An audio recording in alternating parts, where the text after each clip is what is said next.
Hi everyone! Today we will have an interview with our international friend Doro. So now let's see who she is. Welcome to my self-introduction. My name is Dorothea Sophia Dan. My German friends call me Doro. My international friends call me Dora, like Dora the Explorer. You want to know why? Let me show you.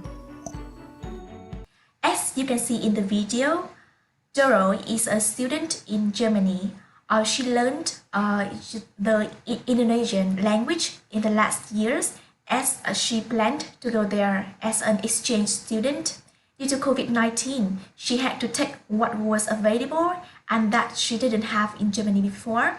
So Hanoi was a spontaneous option. This is the reason why Doro chose ULIS is the next destination. Hi Doro, I'm so glad to meet you in this interview show. How are you? Yeah, I'm doing very well. Thank you for having me. Okay, so our topic today is life and study of an international student in Vietnam during lockdown. And what was your first impression when you came to Vietnam during the fourth wave of COVID-19? My first impression was quite nice. I arrived in the middle of the night, so Hanoi was quiet, and I really had a great impression of the whole city. Yeah, so you have been staying inside the hotel since you've been to Vietnam, right? Yes, so I spent 14 days in the quarantine, 14 days in self-isolation in the Airbnb, and then the lockdown continued, yes. Yeah, so it's a difficult time, right? How have you managed to adapt to this situation and keep a positive spirit in such a situation? So first of all, I tried to do yoga every day. Then I worked out every second day, and I educated myself a lot. So for example, I taught myself how to produce my own website. I produced an Instagram and YouTube channel, and yeah, that's how I kept myself busy. So I couldn't feel boring, and that's how I survived. Yeah, nice. Actually, I follow you um, on in Instagram and YouTube too, and I watch all your videos. It's very interesting. Thank you.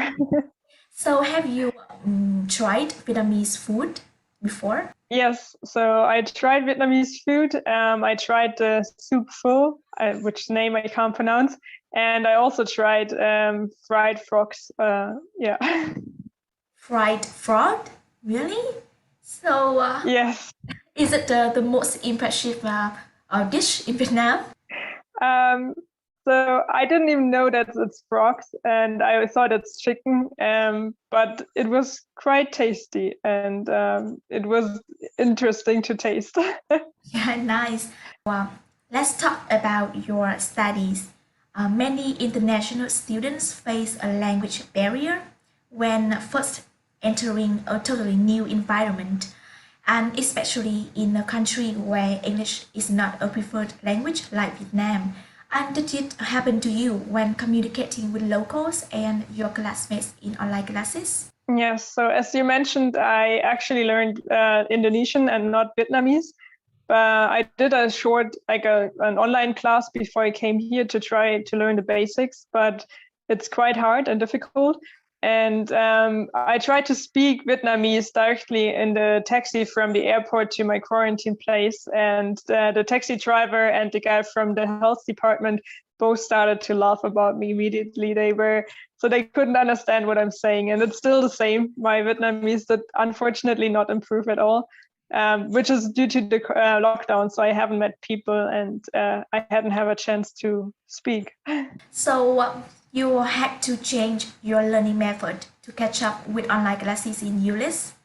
Yes, so it's I have classes from Monday till Wednesday, which is different than to Germany. In Germany, I have online classes every single day. So for me, I have quite a lot of free time that I can learn. So it's kind of okay. Okay, I think we can all agree that learning in the lockdown itself is not a not so great thing. but every cloud has a silver lining. So, can you tell me any happy times or a funny story you had during your online learning classes? So I guess funny is that I sometimes speak with myself in front of the cameras because at the beginning I turned on my camera and most Vietnamese students didn't. So and yeah, I guess that was pretty funny and was an interesting experience to speak with myself. Oh, I get what you mean. Because I think because we are all Vietnamese students, so it's very hard for us to convey all the meaning, and so we often discuss by in Vietnamese. I think I very appreciate that you managed to overcome this challenge. And as an experienced international student, what advice would you like to give for those who are not about to study abroad in other countries during the COVID pandemic? So first of all, I guess it's we should always remember that the pandemic is real. So young students all mostly forgot that the pandemic is happening. So they try to get to know as many people as possible, which is typical and which is totally fine. But we should try to stay safe and prefer to learn more, yeah, deep conversations and finding some friends instead of meeting everyone and getting to know everyone. And then stay in contact with your family and friends. You will feel lonely during those times. And if you have contact with your family and friends, you will feel less lonely. Okay, so I hope that I can meet you in the future after the pandemic. Yeah. Okay, so thank you a lot for your conversation.